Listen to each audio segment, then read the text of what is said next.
E dando sequência ao Somando aqui pela UEL FM, por que você deve parar de acreditar que não nasceu para matemática? É da BBC News Brasil essa matéria, eu adoro os pessoal de tecnologia, ciências, sobre matemática, eles são essenciais até, não é nem primordiais, necessários, é essenciais para a vida, porque a matemática é a linguagem do universo conosco, já falei a vocês. Então, exatamente essa é a conversa aqui, olha só. Por que você deve parar de acreditar que não nasceu para matemática? Pare de fazer isso se você faz. E para você que já gosta de matemática, ouça e passe adiante essa ideia da Paula Adamo e Doeta, lá da BBC News Brasil, porque é essencial para nós, na vida, termos noção que a matemática é simplesmente essencial, necessária, precisa. Em 2013, 3 pesquisadores italianos acompanharam 120 meninas de 6 anos que cursavam a primeira série. Eles perceberam que as meninas que acreditavam que a matemática não era para mulheres tinham um desempenho pior na disciplina que os demais alunos participantes da pesquisa. Alguns anos antes, em 2007, um estudo feito pelos Estados Unidos com 373 alunos de ambos os sexos, diversas etnias, da 7ª série apontou que os estudantes que acreditavam que ter uma certa quantidade de inteligência sem poder mudar nada a respeito disso não se destacavam em matemática, ao contrário dos estudantes que entendiam que a própria inteligência era maleável. Esses são alguns dos estudos que, na última década, tentaram derrubar a ideia de que nascemos ou não com afinidade para a matemática. Olha só, esse texto é fenomenal. Continuando a leitura. Em vez disso, esse cérebro matemático parece ser um grande parte construído ou atrofiado pelas nossas ideias a respeito de nossas próprias habilidades, pelo nosso esforço e, não menos importante, pela forma como a matemática nos é ensinada em sala de aula. Agora uma citação, abre aspas. Há algumas razões pelas quais acreditamos que somos ruins em matemática, e a primeira é a ideia equivocada de que ou você nasce com um cérebro matemático ou não terá essa aptidão, diz a BBC News Brasil, Jo Boaler, autora e pesquisadora do ensino da matemática pela Universidade de Stanford, nos Estados Unidos. Ela continua. Muita gente acredita nisso. Na primeira vez em que enfrenta alguma dificuldade, passa a pensar, bem, então não tenho um cérebro matemático, e consolida uma visão negativa de si e a partir daí. Outra razão, opina Boaler, é que a matemática muitas vezes é ensinada de um modo incrivelmente chato, como se fosse uma matéria sem sentido, o que afasta as pessoas. A combinação disso, percepções pessoais e modelo de ensino, trouxe muitos danos. Boaler aborda o tema no livro Mente Sem Limites e participa nesta semana de São Paulo, no segundo seminário de mentalidades matemáticas, que também discute avanços neurocientíficos sustentando a ideia de que a disciplina é mais acessível do que se costuma pensar.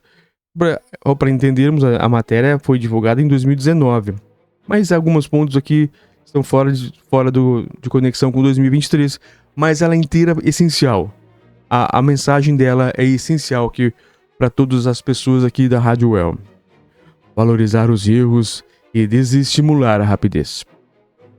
A pesquisadora defende que a matemática faz mais sentido se for ensinada de forma visual, com desenhos, cubos, barbantes, com trabalhos em equipe que sejam criados e colaborativos e exaltando, em vez de condenando os erros cometidos durante o aprendizado. Boaler afirma que em muitas aulas de matemática tradicionais valorizam em excesso a rapidez com que os alunos resolvem os exercícios, o que desestimula os que não conseguem acompanhar o ritmo.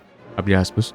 Muitas crianças que poderiam ter um ótimo futuro na matemática acabam desistindo por achar que não são rápidas o bastante, quando na verdade os próprios matemáticos são lentos e flexíveis quanto a matemática de Boaler. Outra descoberta libertadora da neurociência é que o nosso cérebro cresce mais quando estamos nos esforçando e cometendo erros, embora a sensação durante esse processo seja ruim. Boaler e sua equipe aplicam essa estratégia de ensino em um grupo de 84 alunos de 11 a 13 anos na Califórnia, em 2017, numa etapa equivalente ao ensino fundamental do segundo ano brasileiro. Os jovens participam de 18 aulas no projeto You Could Bet, aprendendo matemática de um modo mais colaborativo. o resultado diz a Universidade de Stanford, e que nesse período eles aumentaram seus conhecimentos matemáticos na equivalente de 2,4 anos de ensino escolar. O site do projeto YouCubet, que tem uma versão em português, traz atualmente dezenas de sugestões de exercícios práticos para serem usados em sala de aula ou em casa, desde a educação infantil até o fim do ensino médio. A atividade Bolas de Gude na Caixa, por exemplo, sugere um jogo da velha em 3D que pode ser aplicado em alunos por volta dos 5 anos. A profecia autorrealizável. O que significa, porém, que a matemática não exige esforço ou que o processo de aprendizado não esteja sujeito a frustrações. Os especialistas como o Boller têm defendido que, no ambiente escolar, a percepção de que não nasci para a matemática acaba se convertendo em uma espécie de profecia autorrealizável. E é verdade, viu, fazendo aqui um parênteses, tudo que você deseja e começa a falar muito para a sua mente subconsciente, isso acontece, e inclusive isso de dizer que matemática, os números, os cálculos, a lógica em si, ela é improvável para você. Jamais diga isso. Voltando na leitura. Abre aspas, aqui uma citação. A verdade é que você provavelmente é uma pessoa com afinidade à matemática, e ao pensar o contrário está tolhendo sua própria carreira futura, escreveram dois acadêmicos, Milo Kimball, da Universidade de Michigan, e Noah Smith, da Universidade de Stony Brook, em um artigo de 2013 na revista americana The Atlantic. E, abre aspas ainda, e o pior, ao pensar ao contrário, você pode estar ajudando a perpetuar um pernicioso mito que prejudica as crianças menos privilegiadas, o mito da habilidade matemática genética e inato. Matemática é esforço, pessoal, matemática é esforço e não é genética ou aptidão que você nasceu. Claro que umas pessoas ou outras nem pode ter mais afinidade, mas não que as pessoas que não nasceram com essa afinidade não tenham como aprender. Tem sim. Em contrapartida, dizem os autores, as crianças que desde cedo se acostumam a ouvir que levam um jeito para a matemática acabam se esforçando mais e, consequência, saindo melhor. Olha essa dica. Sempre dizer para a criança que ela está levando jeito e ajudá-la a fazer o esforço em matemática. Boa, isso mesmo. Atrasos brasileiros na matemática. No Brasil, a matemática é considerada calcanhar de Aquiles por muitos estudantes.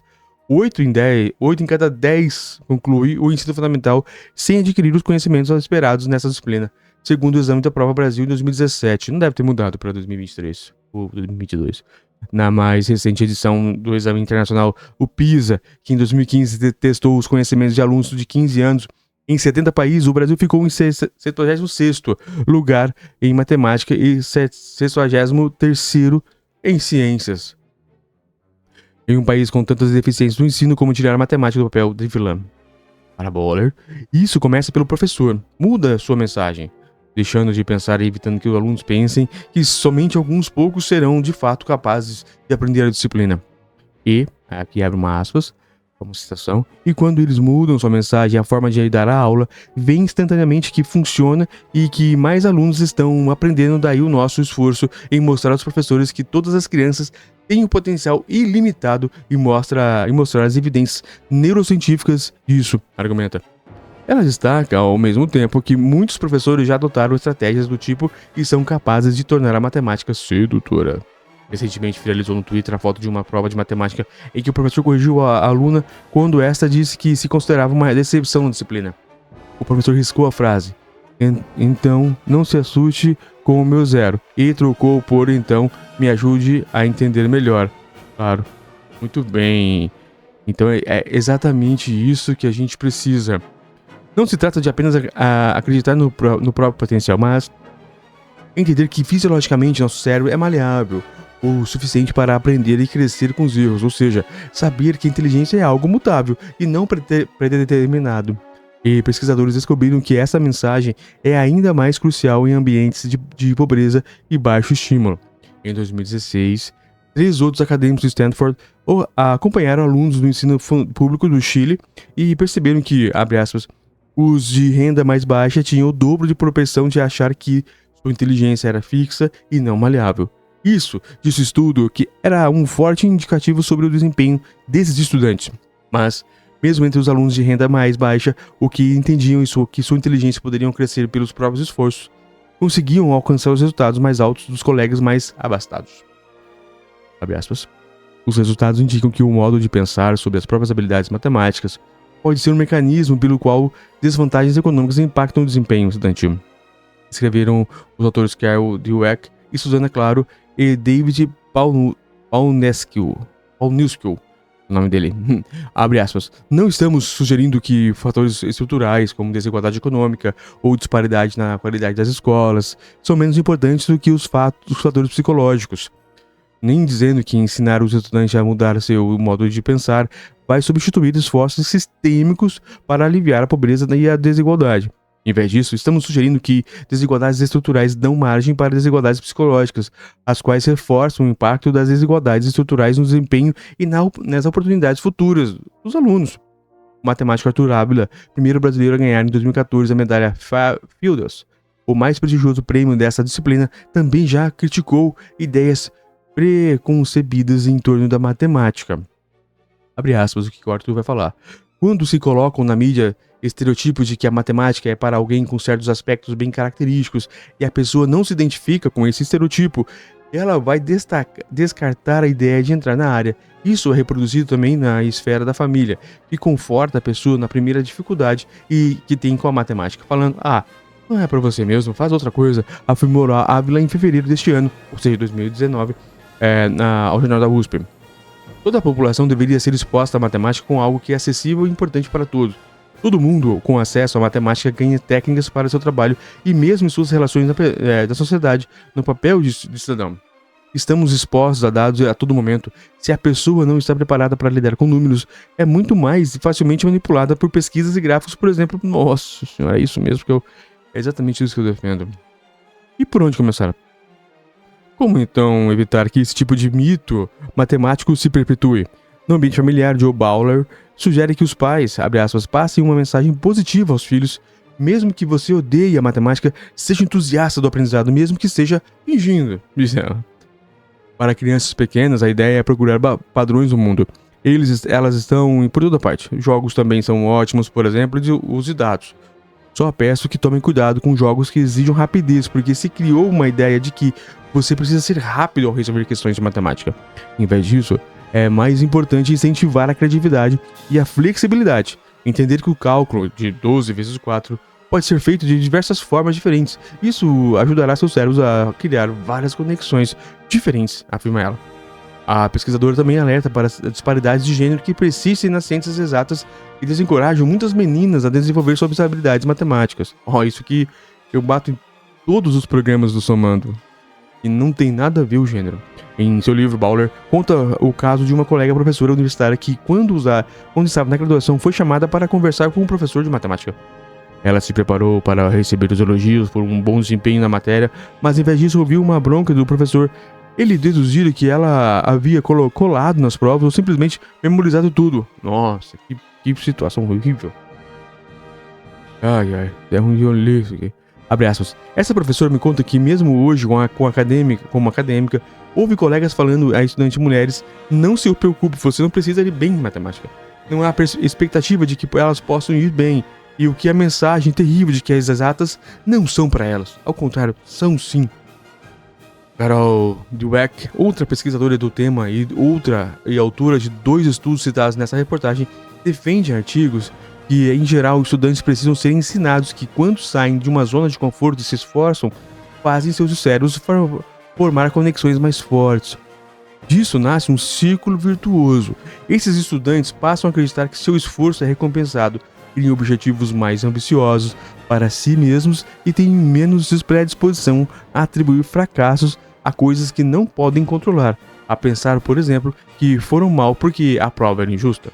Abre aspas. Passamos a eles a mensagem de que tudo é difícil antes de se tornar fácil, dizem Dweck e seus colegas em um dos seus estudos. Essa foi uma mensagem sobre matemática das mais valiosas que eu já li, uma das mais lindas também, simplesmente sensacional. Espero que a todos aqui da UEL FM tenham ouvido com muita atenção. E quem quiser ouvir de novo é só entrar no site da UEL FM ou no nosso canal no Domingo lá no YouTube, ou Somando também no YouTube, não sei, tanto faz, e rever de novo essa matéria porque realmente ela é sensacional.